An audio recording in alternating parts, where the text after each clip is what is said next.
إن الحمد لله رب العالمين والصلاة والسلام على رسول الله الكريم أشهد أن لا إله إلا الله وحده لا شريك له وأشهد أن محمدا عبده ورسوله. السلام عليكم ورحمة الله وبركاته. Some of you know I used to be a businessman. I like business. I like doing business with Allah subhanahu wa ta'ala. Tijara, billah. It's actually a very good thing. It's already open. Bismillah.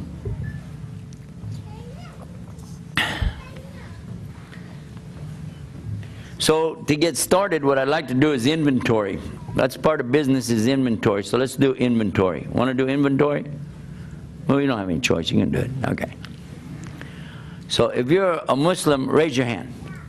All Muslims have to raise their hand. Whoa, look at all those hands, mashallah. Okay, so if you're not a Muslim yet, raise your hand. How do you like being surrounded by all these terrorists? They're Muslims. That slipped. Give me another chance. Whenever you give a speech, you know, you have to think what you're getting into. Anybody ever heard of, what's his name? Johar? You know her about this guy? With the himar? You know who I'm talking about? From Bledisham? You heard about him, yeah? Yeah. So they went to him and they said, give a speech, give a speech. He said, I don't want to give a speech. I said, give a speech, please, we need you to give a speech. He got up, he said, do you know what I'm going to talk about? Do you know what I'm going to talk about tonight? No? He said, no, why should I give you a speech? And he walked away and left him. So they came to him another time. They said, give a speech. He said, no. Give a speech.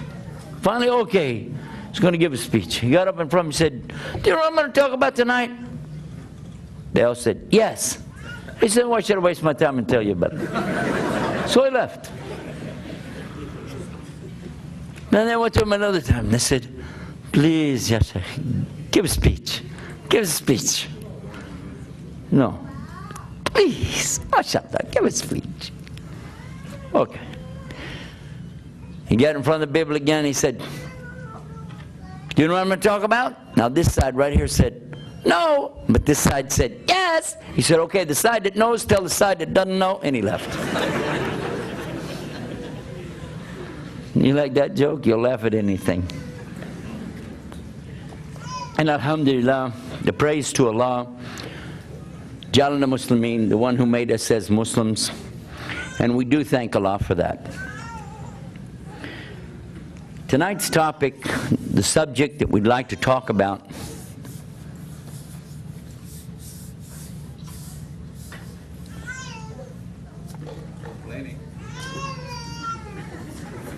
we're recording this program, so I want to wait until we get this subject taken care of, because I don't want people to see it in the future and say they're torturing their children. I'll give our sister time to take the baby out. Inshallah. Alhamdulillah. The subject tonight we want to talk about is called the beauty of Islam. Some of you probably have heard a lot of things about Islam. We've heard about Islam is peace. We've heard Islam is inclusive. We've heard Islam is a way of life. We've heard Islam is the fastest growing religion in the world. Heard many things about Islam. But have you really heard about the beauty of Islam? I kind of came up with the name for this some years ago when I was discussing the situation that comes about when you try to analyze and establish why things are happening. One of the most popular questions I think that we get, this is from non-Muslims.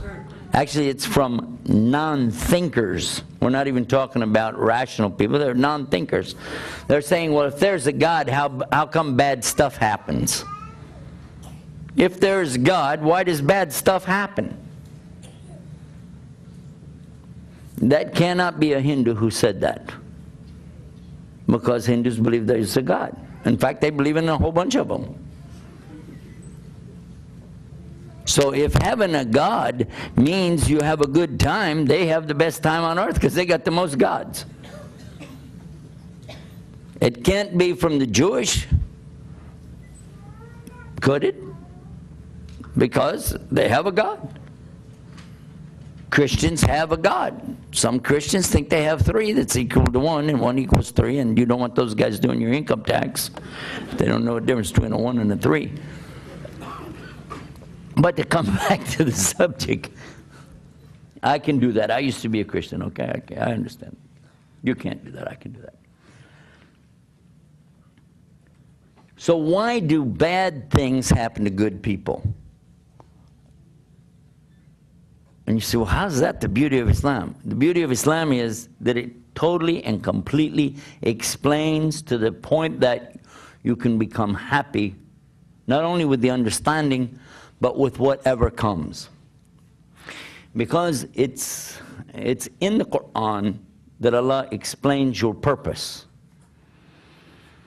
If you thought that your purpose of life was to hang around here and have a good time, waiting for a chance to get into paradise, Allah makes it clear that that's not the case. As a matter of fact, in chapter 29 of the Quran, the very beginning of it, Allah makes it very clear that if you come to this correct belief that there really is only one God, and the worship is really on for Him, then at that stage, you're going to be put into some really big testing. Because as he says, Bismillah ar-Rahman ar-Rahim, Alif Lam Mim, Ahasib an-nas an yudriku an yaqulu amana. Do the human beings think they're going to be left alone just because they say, we believe? And that they won't be put into a big fitna, as the ones before them were put into this big fitna, to show who are the truthful and who are the liars. Huh? So you said, I believe. Okay, get ready. Because you now understand that it has to happen, because this is a way for you to know if you really do believe. I know it happened to me personally, exactly like that. I came in, and a brother, Muslim brother, came to our home right after I did Shahada. And he said, I want to sit with your family, I want to talk to you guys and tell you what's going on. Because all of us had come to Islam at one time. Alhamdulillah. He said, but I want to explain to you. Some big testing is going to come to you. No, he said, we've already been tested. We understand. We know everything. He said, you don't really understand. I said, we've been through a lot. You don't understand what it took for us to get to this point. And we had had some business difficulties. We had lost, some material things along the way, and was really thought we knew what he was talking about. Testing. Little did we know. We had no clue what was going to come next. It became unbelievable, the things that kept happening and happening and happening between July, which is when we did Shahada, and January of the next year. What is that, 6 months? Is that 6 months? What could happen in 6 months? Well, I'll tell you how bad it was. From a guy that used to have, membership in these major golf courses. I lived on a golf course, walk out my back door. I was on the 14th hole of the Masters in the country club I belonged to in Dallas. Had my own planes, okay? Homes with swimming pools. You get what it's like, right? Nice. Huh? 6 months later, I have an old school bus. That's all that's left out of all the inventory of all the vehicles I had. An old school bus. And it caught on fire. And it was about to blow up with 40 gallons of gas in it. I pulled out the fire extinguisher and was going to try to put it out. And when I pushed the button, it went, it was defective. I didn't know what I was going to do. I got a tow truck. I got it out. I threw a blanket over it. Got a tow truck. Took it out to a junkyard. I was thinking, what happened? How could I be in such a shape, you know? Left the truck there and at this junkyard, 10 miles off of the main drag, the main road. And I asked the guy there to give me a ride back out to the road, you know. Just give me a ride out to the road and I'll try to catch a truck or something and go back because, you know, got to get home, which was many miles away. Actually, I was in Oklahoma and I had to go back to Texas. He said, that's not included in the tow. I said, well, how much is it? He said, I don't feel like it. Just go out there and somebody will give you a ride. I said, go where? It's an old dirt road. He says, there it is.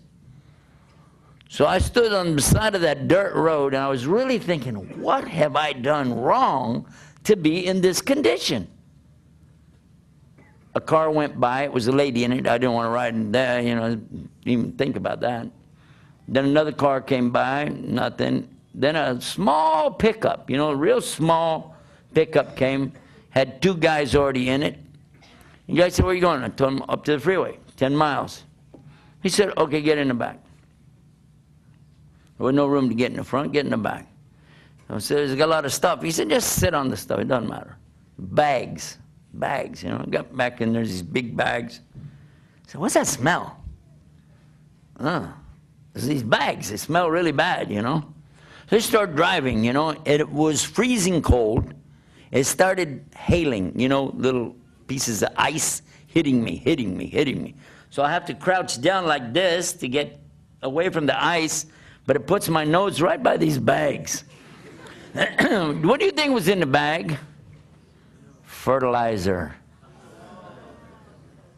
Really good fertilizer. It comes from khanzir. Pig poop. Now here's yours truly, right? I'm used to wearing Hart, Schefter, and Mark suits. And I'm here hugging a bag of, yeah. I'm thinking, what is this?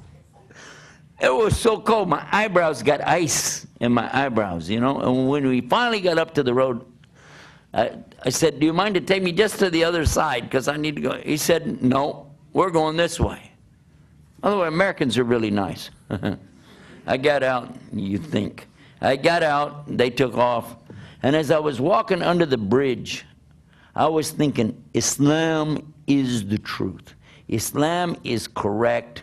I can't find any flaw in it. I really spent 6 months really looking hard at a lot of the subjects that Islam teaches. It's absolutely true. There's no doubt. So what is wrong? What is wrong with me? What did I do? I had everything before I come to Islam. I get nothing. What is that all about? Is God mad at me? Maybe that's just it. I found the right way, but he's mad at me. Alhamdulillah, that wasn't true. Because you and I know if Allah is mad at somebody, they got a serious problem, not compared to that. Well, subhanAllah, I said, well, that's wrong. I shouldn't think like that.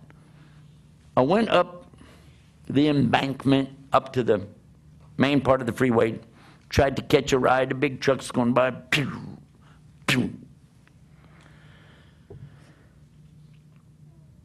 And it was getting cold again, and I was thinking, how?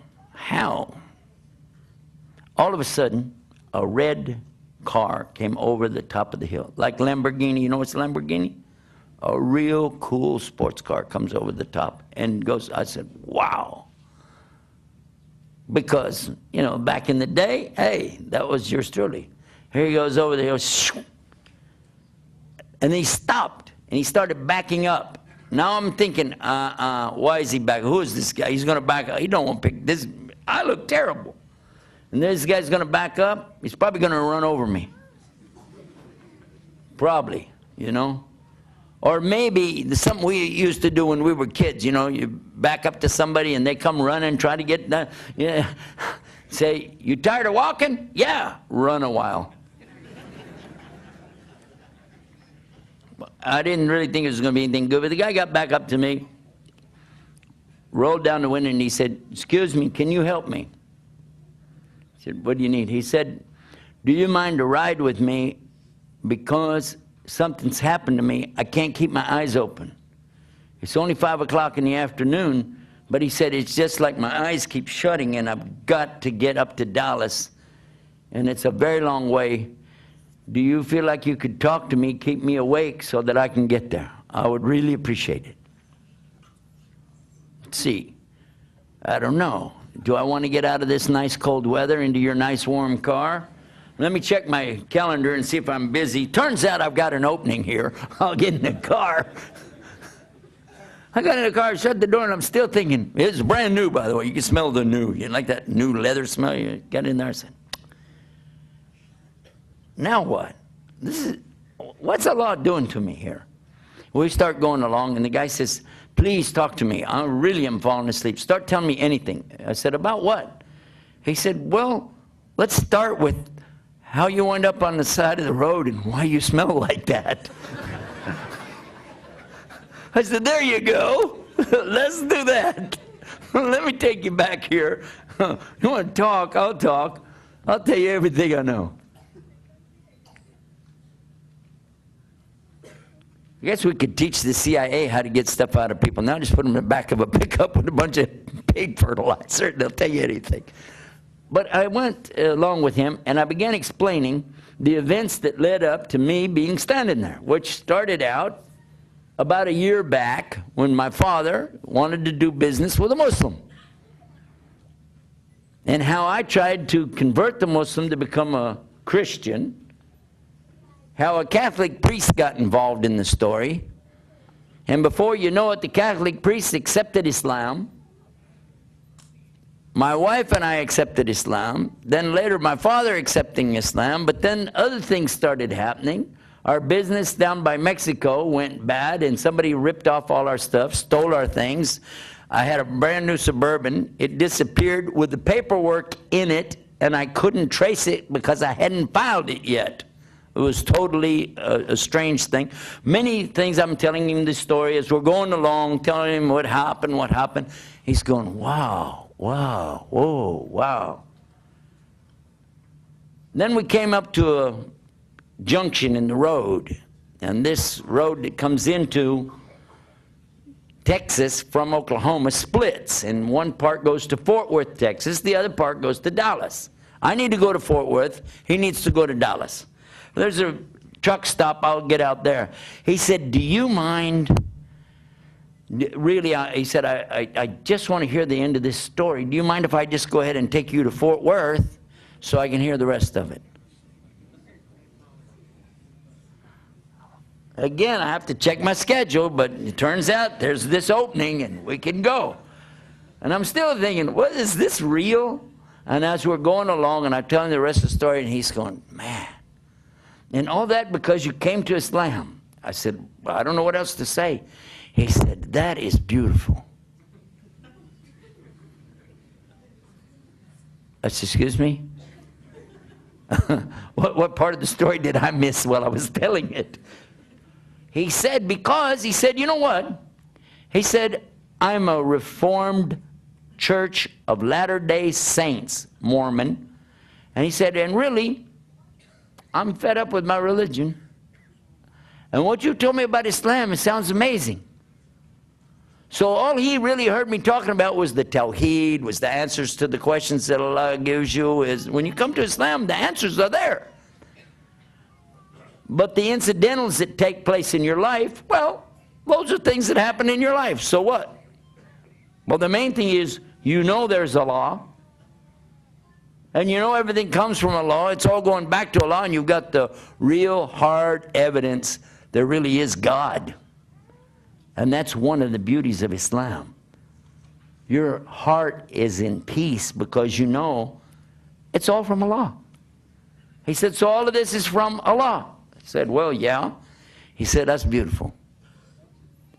How can I know more about this religion? Well, I said, you know, there's some guys I'm staying with right now. I didn't even have a house anymore. Didn't have any clothes anymore. And so I told him, we're staying at this house. Come on, let's go over here. And we got there, and the brothers weren't back yet. They were at the masjid, but they'd left food cooking. So the food was all on the stove, and when we went in, served him up the food. We sat there, enjoyed a meal together. He said, well, I really have to go. Do you have any pamphlets or anything about this religion? I said, I don't really know what to tell you. But I saw some things laying there from Whammy. You heard of the Nedwat al-Alamin Shabab al-Islamiyya. Well, that's my first exposure to those kind of pamphlets. So I gave him some of those. And he said, you know, I'm going to really look into this because this really sounds like something for me. And I sure do thank you. I really appreciate it. And by the way, he was at least 60 miles out of the way from where he needed to be. But he brought me right to the house. And there was a meal waiting for me. A meal, hot meal, waiting for me. Now, I didn't know that was going to happen, did I? A few hours before, I was standing out in the snow, in the ice. Huh? And now here I am in a nice warm house, got food to eat. And what a lovely ride I had. And maybe he made shahada, I don't know. But if he did, maybe Allah will even count that as me giving effort to somebody to get to Islam. Now, in this story I just told you, did you see any beauty there? Huh? Or did you just hear, oh, this guy had a hard day, and it was really a lot of problems, and blah, blah, blah? What if I had not been there? What if I had not been there? And the man fell asleep and had an accident and died and never got to Islam. What if? Now, that's not the qadr of Allah. This is the way Allah wanted it to happen. It happened according to His plan. I'm just showing you, though, if you change anything in Allah's plan, weird things would happen. Allah knows what's best. And if you said, well, somebody died, how could it get worse than that? Worse? They could have lived. Because maybe they died on the fitra. Maybe they died as a Muslim. Or maybe they died, and because of their death, other people will get to Islam. Or at least other people won't leave Islam. You don't know, and I don't know. It's up to Him. Isn't it? The non-believer is the one that has the problem. Muslims really don't have that problem. You get upset. You know, my dad died, and he did die. But you know what? Because I was Muslim, I understood it. And I cried, by the way. But it wasn't like the kind of crying that would have been when I was not Muslim. You know, oh, why my father? Oh, why this happened to me? No. It was crying like this. I was crying out of happiness that at least he became Muslim before he died. Crying out of happiness because I know, although I'll miss him for a while, we can be reunited in Jannah together. And crying also because I know that this is qadr of Allah, and all of us, we're going to come to this sometime. And by the way, the Prophet ﷺ, Prophet Muhammad, peace be upon him, when his son died and he was holding him, he cried. They said, even you are crying? And he said, all of us, we have our moment of this. We have feelings, we're humans. So yes, you can cry. Everything that you want to know about your life in general, or your life in particular, is in Islam. Do you like to know how you're created and what's going to be your ultimate end in this earth? Do you want to know? It's easy. Allah said in the Quran, the very first words He told you, Bismillah. Bismillah ar-Rahman ar-Rahim. Iqra bismi rabbika alladhi khalaq. خلق الإنسان من علق. Here Allah is saying, and these are the first words revealed, recite in the name of your Lord, the one who is the creator, created the human beings from an alaqa. An alaqa is what? Today, you can ask anybody that's in embryology, and they'll tell you, yeah, it's that little tiny thing that you can't even see with your eye, but it clings to the wall of the uterus inside of the mother, and it forms a blood clot, and it's shaped like that little worm-looking thing or leech that they have down in South America. And by the way, all three of those things are alaq, alaq, alaq. And Allah described it before people had microscopes, before people even knew that human beings didn't start out as little teeny people that just grew up big inside of their mother. And Allah described all the trimesters. Allah described all of the shapes, being in shape and out of shape, like a chewed lump. All of the things that Allah speaks about of you being created are in the Quran. And then your final outcome, where you'll be. He tells you everything along the way, but the ultimate is, Kullu nafsin da'iqatul maut. Every soul will taste death. Yeah? Wow. What do you want to know? Do you want to know about the creation of Allah? And He tells you about the universe. Do you want to know about the earth? And He talks about the earth. And the sun and the moon, it's all there. Where? In the Quran, the speech of Allah subhanahu wa ta'ala. How much proof do you need? What does it take for you to catch it? He's given you everything. There's the owner's manual, not only for the human being, but the entire universe. What do you want to know? What you need to know? It's there. It's there. But the most important thing of all is to know that you can communicate directly with Him, and you do not need an intercessor. You don't need to go through a human being or an animal or a piece of wood or a statue, but you can use your heart and communicate directly with Him anytime you want to. Isn't that a beauty of Islam? And the Prophet Muhammad, peace and blessing be upon him, he told us an amazing thing. Again, with this same thing, the same focus. Ajib. Amazing is the condition of the believer, because only good happens to them. When anything good comes their way, they make shukr, thank you to Allah. But any difficulty, any fitna, major calamity comes their way, they make sabr, which is to be persevering, steadfast, patient. And it's all good for them, he said. But only in the case of the believer. Only in the case of who? The believer. That's the beauty of Islam. Somebody comes to you and say, oh, guess what? Somebody left you $10 million. Alhamdulillah, mashallah.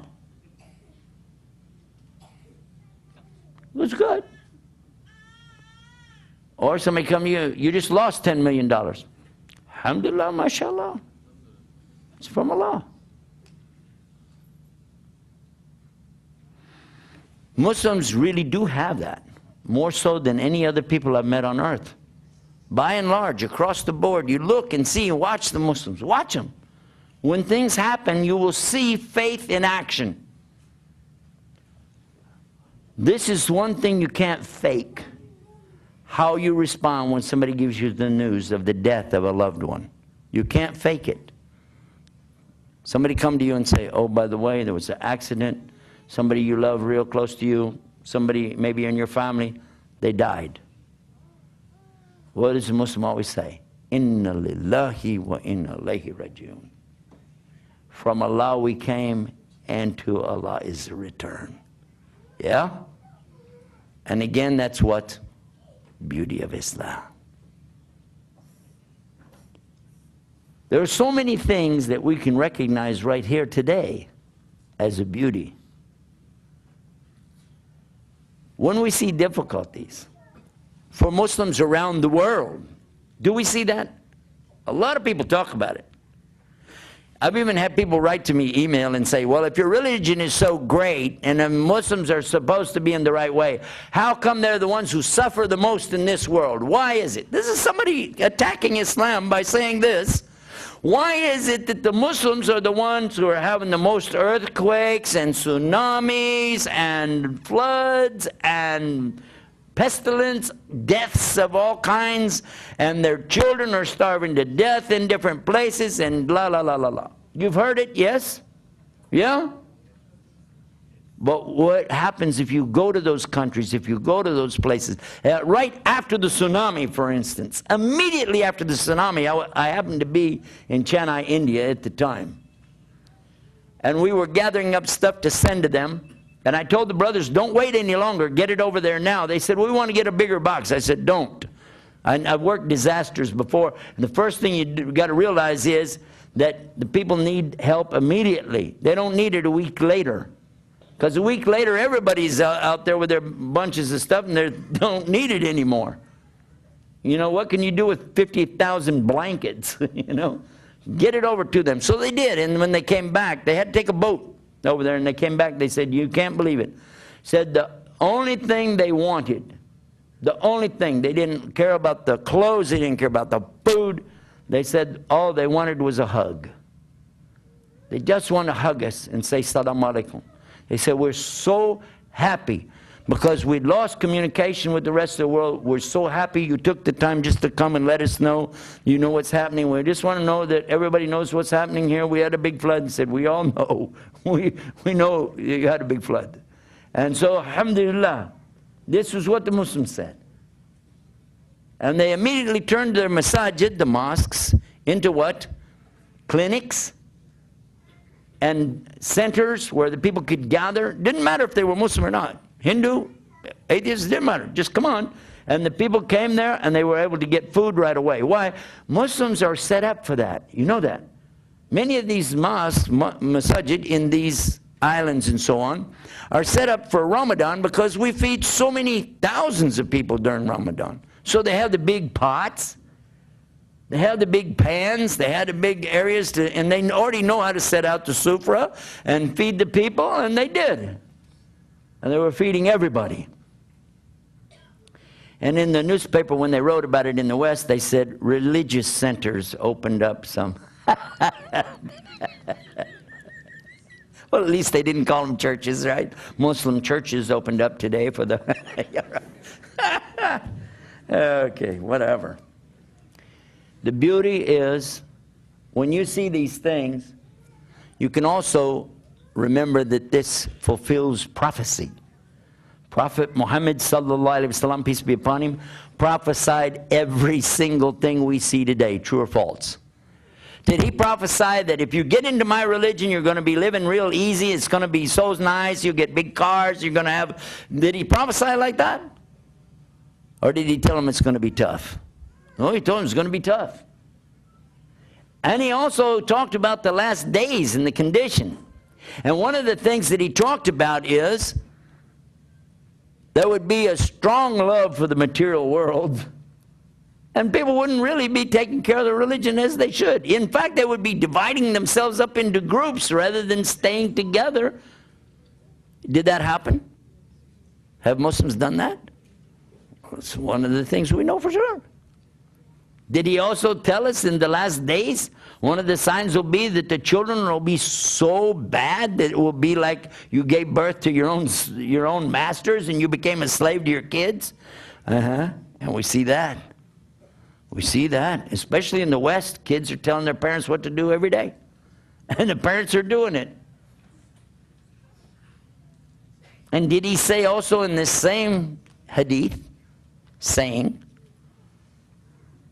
that the Arabs would, in the desert, would be building tall buildings in competition to see who could build the tallest one? Huh? Do you think that's happening? Duh. I was in one city here in the Gulf, and they were putting up this big building. Actually, I guess it was here in Jeddah a year ago. And I looked at this big building that they were putting up there. It was so tall. And I was looking at it. I said, wow. I said, excuse me, what about this building right next to it? There's another building right next to it. It's an office building. This is an office building. I said, yeah. I said, well, that one right there looks like a nice office building, and it's empty. Nobody's in it. So why do you need to build this one? He said, so it'll be taller. This is another beauty of Islam. You can look around you and see the prophecies have come true. No mistakes. Here's another beauty in Islam. The Quran itself.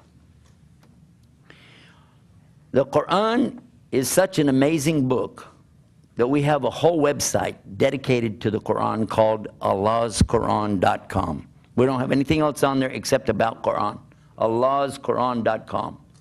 Then for the explanation of it, we have another website called qtafsir.com. These are both English websites.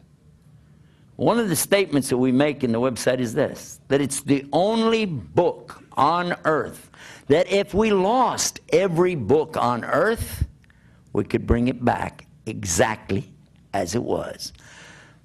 Page for page, paragraph for paragraph, sentence for sentence, line for line, word for word, dot for dot, with no difference in it.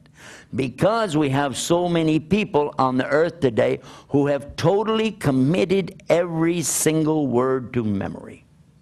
There is no other book like it. And no one can produce anything like it. Try, go ahead. Find anything that you can make with 604 pages in it that people would want to memorize. We have some guests that are not Muslim yet. So I'll just ask you Muslims, respond so that they will know.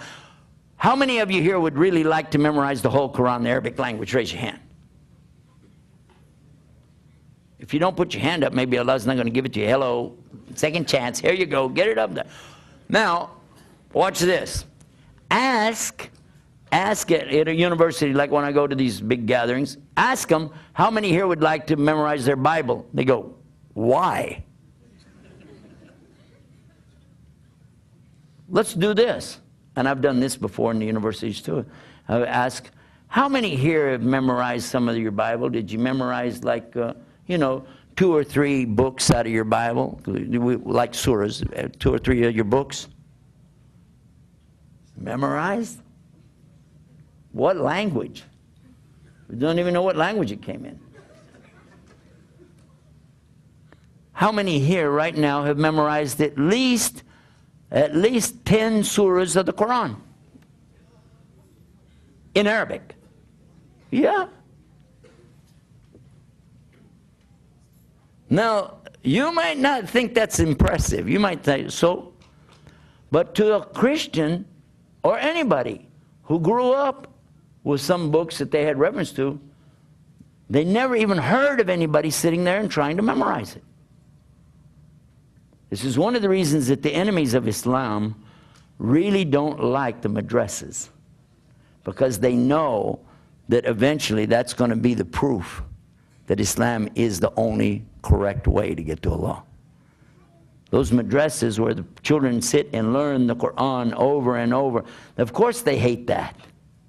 Naturally they hate that. Of course they'll lie and say they're building bombs in there. These little kids are building bombs. Yeah, right. But maybe it is to them a bomb, because when the Quran comes, there's nothing that can come against it. The only problem we have, you and I as Muslims, it's not Islam. That's not our problem. You know what our problem is? It's called nafs. There's our problem. If we overcome this problem, it's over. Muslims will be on top, as they should be. That's the beauty of Islam. The knowledge that there really is God. He exists and we can prove it. The Quran, the speech of Allah, that you, anytime you want to hear what He had to say, you know how it even sounded. Bismillahir Rahmanir Rahim. That's it. That's Quran, yes. No doubt. The knowledge that the Prophet ﷺ was sent as the best of the examples for us, and the rahmah to the alameen, the mercy to mankind. Yes? And knowing too that Allah said in the Quran, the only thing He won't forgive is setting up partners with Him in worship. Anything else He can forgive. So as long as we're Muslim, as long as we really believe La ilaha illallah, and try our best to put it into practice, Muhammad Rasulullah, meaning to follow Him, we got a real strong chance of going to the best place it can be in the next life, where everything's the way you want it. all the time. And it's beautiful there too. That's the beauty of Islam.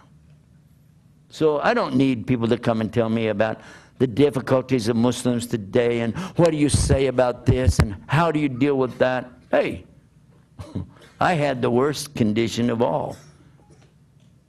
The worst condition of all. Nobody has the worst condition than I had. I wasn't a Muslim. That's the worst condition. Even though the other things happened after I got to Islam, I still had the best condition. Why? I know La ilaha illallah. Make sense? Alhamdulillah Rabbil Alameen. That's the speech. It's all over. Go home. Usually people ask me a question about this subject. And it happened to me one time I was in Egypt. I'd just gone to the Nahar Nil down, I don't know if you know, it was Beni Suef or you know as Minya, these places down in Upper Egypt. When we arrived down there, my host had asked me a question and I didn't know how to answer it because I never thought about it. He said, what is it like, what, you know, mentally or what feelings and so on, to go from some other religion to come to Islam? What is it like? I said, I don't know how to explain it. Well, the next day while we were sitting there on the side of the river watching the, you know what's Weird Nil? Weird Nil? It means the flowers of the river, the Nile River, the Nile River, going by. So peaceful. I mean, this is an amazing place. So lovely. And I said, okay, I can tell you. He said, tell me what? I said, remember you asked me the question, what it's like to go from another religion to come to Islam? He said, yeah. I said, I can tell you, but I need one word from you. Help me with the Arabic. He said, what? I said, you know the boat? On the back of the boat, there's this thing like this, you can steer with it. What is that in Arabic? He said, daffa. I said, okay, I got it. Here we go. I said, imagine that you're in that boat. There was a boat there. I said, imagine you're out in the boat and you're out in the middle of the river right now. You're in the boat, in the river. But you're blindfolded. Can't see. Oh, and your ears are... and you can't hear. Huh? Oh, and you don't have the daffa. And you're just floating along. Now, you don't know anything because this is how you started out. You've never even seen the boat. You never even heard anything. It's just feeling. You're just feeling around. That's all it is. You feel motion, you know. And sometimes you feel water coming around you. Sometimes it feels like this way, that way, and you're trying to guess how is it. Well, maybe if it's because I'm leaning like this, I lean like that. Yeah, that's it. There. Wait. Well, I lean back and it's some water got on me. Okay, that's. But you really don't have a clue. But then somebody comes along one day and takes the blindfold off, opens up your ears so you can hear, and give you the daffa. Now, that does not mean you're automatically going to go to paradise. Doesn't automatically mean you're going to get where you want to go, does it? But at least you have a whole lot more to say about the choices, don't you? Because you can see, you can hear, and you've got some control here that you can do something with. And that is exactly how I felt when I left whatever I was in to come to Islam. So, alhamdulillah Rabbil Alameen, that Allah guides whoever He wills to His straight path. Another question people will ask me, how did I get to Islam? This is a very common question, one that we've answered so many times that we put a website up for it. It's called YusufEstes.com, YusufEstes.com. You can also go to WatchIslam.com, and the story of priests and preachers coming to Islam is there. We also have it on YouTube Islam. Now, not YouTube, YouTube Islam. You can go there and get a lot of these great stories. Now, I'm going to ask you a question. How many of you ever watch Peace TV? Anybody? Okay. I'll go the other way. Anybody here never heard of Peace TV? Everybody knows Peace TV. Okay. Huda TV. Anybody heard of Huda TV? Okay. What about Islam Channel in UK? You heard of Islam Channel in UK? Now, all of these, you need to have satellite to get them, right? Not anymore. You can get them all free on my website, watchislam.com. All of them are right there. Plus, the Quran being recited in Ramadan is running right now 24 hours a day. You can go there and listen to the Quran, and it has English translation right across the front of it. Plus, we have Share Islam TV, and we have a new one that just came out, bridgetofaith.com. bridgetofaith.com. Now, in these, you've got a series of different speakers, myself and people like Mutahir Sabri, Abdurrahim Green. I think you know some of the speakers that we've got on there, and you can watch these programs. All of it's free, because I want people to know what's real Islam, from people who can explain it in good English terms. Some of you like to be involved in sharing Islam with other people. You want to have a way to answer questions, to give them help. We have a website called shareislam.com. shareislam.com. And that's great because you can go there and ask questions and it gives you answers. We have another one. People ask you about Aqidah, what we believe and why. It's called godallah.com. Is God Allah? Is Allah God? Where is God? How can you prove there's God? Then for those who are atheists or claim to be scientists, don't believe in God, there's a website for them, scienceislam.com. This has videos in it you can watch. 9 different scholars, professors, teachers of disciplines, different sciences. Every one of them, after they knew what the Quran said about their particular expertise, they all said it must be a God, and must be this God is real, and Allah must be behind the Quran. Because it's impossible to be any other way. These are a result of Sheikh Zandani's work. Some of you know about him and his effort. I would like to mention to you that the last one, the 9th one, when you play it, the scientist, professor, when he's talking, stops and he looks at the camera. He said, I guess it's time for me to say, Ashhadu la ilaha illallah, Ashhadu Muhammad Rasulullah. If you'd like to join us and work with us in this project, you're welcome. We have an ongoing website. Right this minute as I'm sitting here, there are people learning about Islam from it live. It's called chatislam.com. chatislam.com. We have volunteers who come on and speak and then answer questions. Inshallah, I'm planning on recruiting a particular Da'iya here from this community to be one of those to help us do that. But the brothers, they don't like their names mentioned and so on, but we'll have somebody, inshallah, from this community doing the same. We have, again, many good teachers. Some of them you've heard of before who come on, like Dr. Bilal Phillips. Some of you heard about him. And some of you have heard about Mutahir Sabri and the work that he's done. Salim Morgan, not very famous, but he used to be here, very well known 25 years ago. We're getting him out of retirement and putting him back on the internet and helping us with that, myself. And what happens is when these people come into this chat room, they get to hear something that they didn't ever hear before. Easy English, they can understand what's going on, and then they can ask questions, and they can get real answers. But just in case you want to ask a question, and you said, they didn't have time for my question, okay? If we have it, you can access it.